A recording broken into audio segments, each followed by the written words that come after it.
aí, galerinha, como é que vocês estão? Prontos para mais uma aula? Eu espero que sim. Vamos lá, para a gente terminar aqui e fechar as atividades dessa semana. Nessa aula de hoje, nós vamos ter 3 disciplinas incluídas por conta da data comemorativa que nós estamos comemorando hoje, exatamente hoje, certo? Então, vamos começar, vai ser uma aula bem prática. Eu vou fazer uma revisão daquilo que eu já mostrei para vocês durante essa semana, para fecharmos a semana com chave de ouro. Vamos lá. Primeira disciplina vai ser a disciplina de língua portuguesa. E aqui eu vou revisar para vocês os assuntos que nós vimos durante esta semana. Nós já tivemos 2 aulas de português, na segunda e na quarta, e nós vamos aqui revisar os assuntos que vocês viram nas tarefas, tá certo? E eu trouxe para vocês aqui, ó, os 3. Nós vamos ver na aula de hoje e utilizar esse assunto na atividade de hoje, sobre os 3 acentos que a gente já viu até agora. Nós já vimos o acento til, o acento agudo e o acento circunflexo. Foi isso? O til foi o último que nós vimos. O agudo e o circunflexo a gente já trabalhou um pouco mais, né, com eles do que com o til. Mas vamos lá, eu sei que vocês estão entendendo e estão acompanhando do mesmo jeito. Então, eu trouxe aqui o quadro pra gente, com os 3 exemplos, pra gente juntar tudo assim e ter uma noção bem clara do que é que a gente tá aprendendo. A primeira coluna aqui, eu trouxe para vocês exemplos do acento agudo. O acento agudo é esse tracinho aqui em cima da vogal, ok? A primeira palavra que nós temos aqui, ó, a palavra pássaro. Lembrando que o acento agudo deixa o som da sílaba aberto, além de indicar que ela vai ser falada com mais força, dando mais ênfase, né? Observaram? Ouviram com atenção o nome pássaro? A gente deu mais destaque na sílaba onde o acento aparece, além, é claro, de saber que ele dá um som aberto para a sílaba. Pássaro. Outro exemplo, lápis. Vendo? Além de destacar a sílaba, o som fica aberto. Difícil. Árvore. Xícara. Sofá. Sofá, sofá, né? Deu aquela força no fá e deixa o som aberto, saindo, né? Então, esses são os exemplos com acento agudo. Na segunda coluna, eu trouxe para vocês o acento til. Til é justamente esse detalhezinho aqui, ó, em cima da vogal A. Eu volto a repetir para vocês. Nunca escrevam o til pegando também a letra O. Ele é escrito apenas em cima da vogal A, tá certo?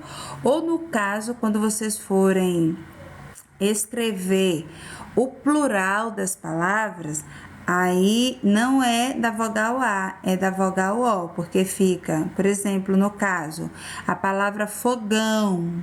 Como é que fica o plural da palavra fogão? Fogões. Então, ele vai ficar em cima do O, porque a outra vogal é a letra E, certo? Mas o que eu quero que vocês entendam? Sempre ele fica sobre uma única vogal, não pegando 2 vogais, certo? Então, vamos continuar aqui. Fogão, violão. Ele também deixa a sílaba mais forte. Agora, diferente do acento agudo, a gente quando fala o til, ele sai com um som nasal, saindo o som pelo nariz da gente, ó, fogão, violão, certo? Um som nasal. carvão, macarrão, mamão, sabão, certo? É um som mais assim fechado, saindo com mais dificuldade, diferente do acento agudo, que é aquele som bem aberto, né? Vamos dizer assim, bem espontâneo. É como o acento agudo, é como se fosse um grito que você dá. Pássaro, aquele grito assim. Já o tio é um som nasal. E por fim, nós temos o acento circunflexo, certo? Que é o chapeuzinho, como a gente tanto fala para vocês. Aqui, ó, a palavra vovô, né? Vovô. A boca da gente faz um certo biquinho, vovô. E como que a palavra está entrando e não saindo. O acento agudo, a palavra sai com mais destaque.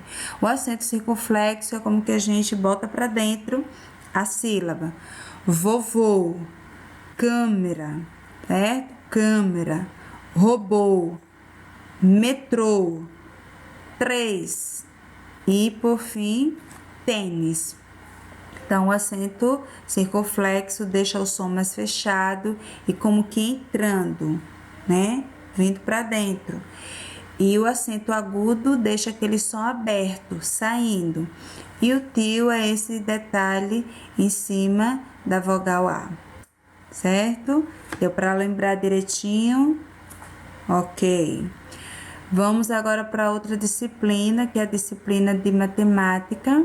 E eu coloquei aqui o assunto nessa tarefa, apenas um assunto, né? A gente viu também durante essa semana o assunto dos sólidos geométricos, mas eu não coloquei eles na tarefa de sexta. Eu trouxe para vocês somente esse assunto, que foi o que nós vimos na quinta, o acento, o sinal, melhor dizendo, maior que e menor que, certo? Lembram da dica que eu dei na aula? O sinal, ele fica aberto para o lado do número maior. E essa parte aqui, essa ponta, fica voltada para o lado do menor número, número que vale menos, ok? E aqui tá os exemplos que eu expliquei um por um para vocês na atividade passada. Eu só preciso que vocês descubram entre um número e outro quem é o maior, o que vale mais. No caso aqui nós temos o 8 e o 4. Qual é o que vale mais? 8 ou 4? O 8. Então ele está aberto para o lado do número 8, que é o maior número. Entre o número 15 e 30, o 30 é maior, então ele está aberto para o lado do 30. Entre o 40 e o 10, o 40 é maior, então ele fica aberto para o lado do maior número. Também lembraram? Eu sei que sim, que vocês são muito inteligentes, certo? Então, na atividade de hoje de matemática, vocês vão ter que utilizar somente esse assunto, somente esse sinal, ou maior que ou menor que, tá certo? E por fim, para a gente terminar aqui e fechar com essa atividade, eu quero falar para vocês sobre a data de hoje, o dia comemorativo de hoje, que é o Dia do Trabalho. Nós comemoramos o Dia do Trabalho no dia 1º de maio, que é justamente o dia de hoje, certo? Eu vou aqui falar um pouco para vocês como surgiu essa comemoração.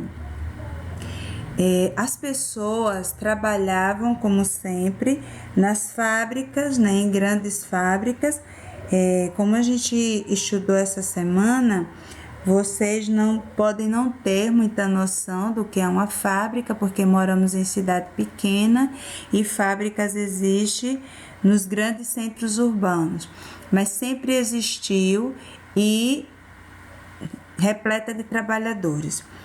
Teve um certo momento que eles se reuniram e eles começaram agora a conversar sobre o que poderiam fazer, porque eles estavam achando a jornada de trabalho muito pesada.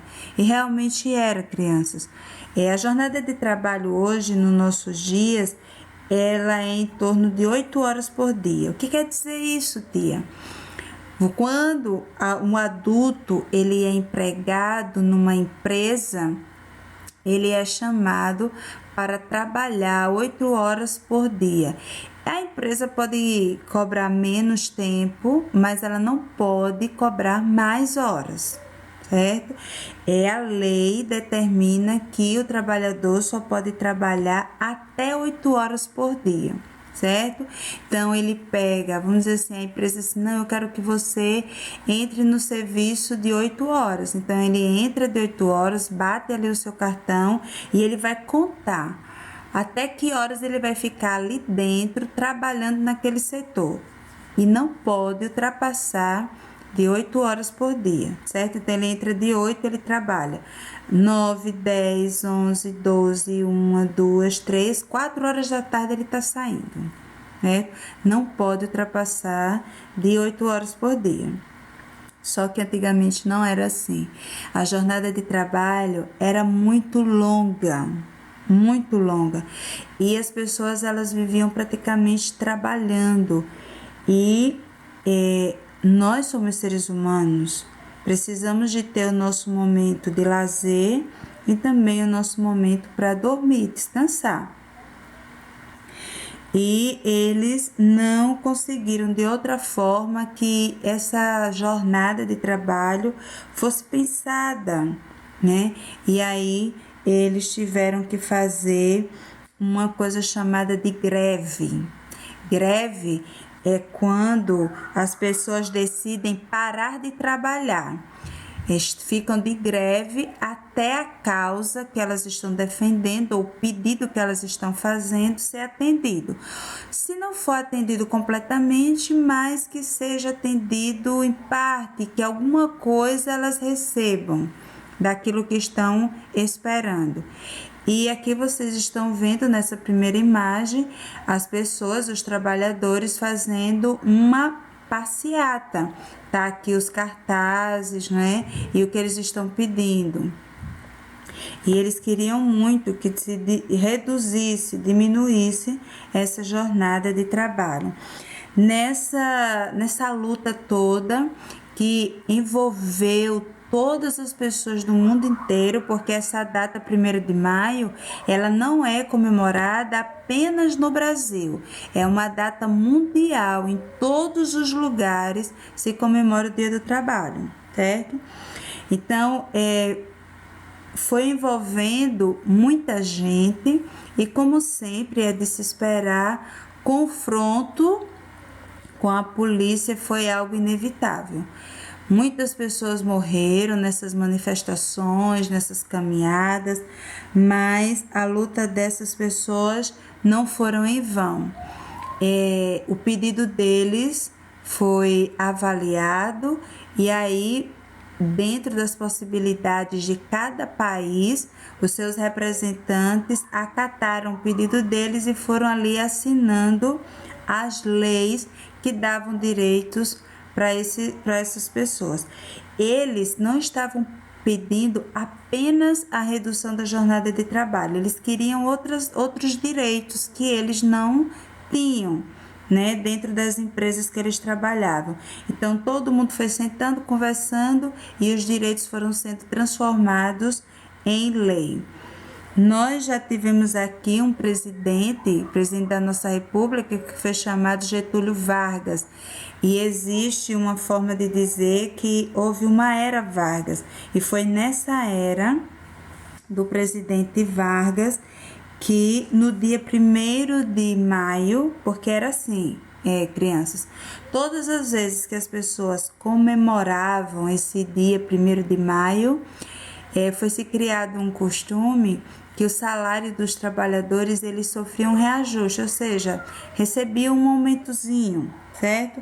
Então, no ano de 1940, esse presidente Getúlio Vargas, ele assina uma lei determinando um salário mínimo. que significa que a partir de 1940 o salário mínimo seria X. Ele estipulou lá um valor que por hora eu não lembro. E todos os empresários que contratassem alguém para trabalhar nas suas fábricas não podia pagar menos do que aquilo. O salário mínimo foi ali estipulado e ele assinou ali, é a lei que vigorava essa determinação. E foi também nesse dia que essa lei do salário mínimo foi assinada pelo presidente, que ele também fez uma mudança. Antes a gente dizia que o 1º de maio era o dia do trabalhador, mas depois de 1940, Getúlio Vargas ele disse que esse dia seria comemorado o dia do trabalho, não do trabalhador, certo? Então nós comemoramos o dia do trabalho e hoje, no dia 1º de maio, nós estamos comemorando 134 anos dessa luta que esses operários tiveram há tantos anos atrás, certo? Para conseguir os seus direitos dentro das empresas. E do salário mínimo, de quando ele foi assinado, nós comemoramos hoje 80 anos que ele foi assinado e que deu direito aos trabalhadores ali a receberem um mínimo, foi estipulado ali. É claro, os empresários, os empregadores podem pagar quanto mais eles quiserem, só não podem pagar menos do que a lei estipulou, certo? Então hoje a gente comemora 80 anos da assinatura do salário mínimo. E isso aconteceu na era do Getúlio Vargas, tá certo? É isso que eu estou mostrando para vocês aqui no jornal da época que registrou o acontecimento. Então foi assim que surgiu a data 1º de maio. E hoje nós estamos comemorando o Dia do Trabalho, certo?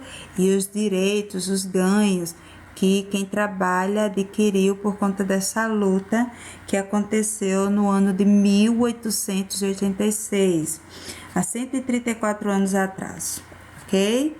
Então agora eu vou explicar para vocês a tarefa. Aqui, ó, na frente da tarefa, vocês vão ter a disciplina de língua portuguesa. Eu juntei aqui nesse quadro os 3 acentos que nós já vimos. Eu coloquei aqui as imagens e quero que vocês escrevam o nome desses desenhos. E só lembrando que todas essas palavras que vocês vão escrever, elas têm um desses acentos. Ou tem o tio, ou tem o acento agudo, ou tem o acento circunflexo, certo? Por exemplo, como é o nome disso aqui? Lâmpada, ó, lâmpada. Você vai escrever aqui, com certeza tem um acento. E qual é o acento? Circunflexo. Então, você escreve o nome lâmpada e não esquece de colocar o acento circunflexo, certo? Ambulância, acento circunflexo. Tênis, o acento circunflexo. Relógio, o acento agudo. Ônibus, o acento circunflexo. Óculos, o acento agudo. Coração, o acento tio. Violão, o acento tio. Maçã, o acento tio. E por aí vai. Todos esses nomes, essas palavras, todas elas vão ser acentuadas, ou com o tio, ou com o acento agudo, ou com o acento circunflexo. Então, vocês vão escrever o nome dessas figuras. No verso da página, vocês têm a disciplina de matemática. Eu quero que vocês observem esses nomes que está aqui dentro, esses números que está aqui dentro desses quadradinhos, ó. Nós temos aqui uma sequência que não está ordenada. 11, que não é uma sequência, na verdade, são números aleatórios. 11, 7, 19, 5, 14, 17. Então, com esses números que está aqui, você vai escrevê-los de 2 formas. Primeiro, você vai escrever do menor para o maior. Desses números que estão aqui, qual é o menor? O 3. Então, você vai começar do 3, depois o 5, depois o 6, depois o 7, né? Depois o 9 e por aí vai. Do menor até o maior. Já aqui, ó, o que que você vai fazer? Você vai escrever do maior até o menor. Aqui você começou do 3. Aqui você vai terminar no número 3. Você vai começar do número maior. E quando você observa aqui, qual é o número maior que você vê? O número 19. Então, você vai começar aqui do número 19 e ir descendo, né? Do maior até chegar ao menor. Entenderam, né? Aqui você vai escrever, é como assim, crianças? Vocês vão escrever aqui como se fosse na ordem crescente e aqui na ordem decrescente. Aqui, ó, você vai começar do menor, do 3 até chegar no 19. Aqui você começa do 19 até chegar no 3. Entenderam? E para terminar a tarefa, eu coloquei aqui algo para vocês colorirem, que eu sei que vocês amam pintar. Amam. Eu tenho pego tarefas caprichadíssimas aqui, né? E já parabenizo o capricho e a dedicação. Para vocês pintarem, deixarem um colorido bem legal aqui, nesses profissionais que representam os tipos de trabalho que existe no nosso país, no nosso mundo, né? Temos aqui alguns exemplos, certo? Então, eu quero que vocês pintem bem bonito essa imagem, ok? Eu espero ter podido ajudar vocês, que vocês tenham entendido o assunto e também a atividade. Que Deus abençoe vocês e até mais.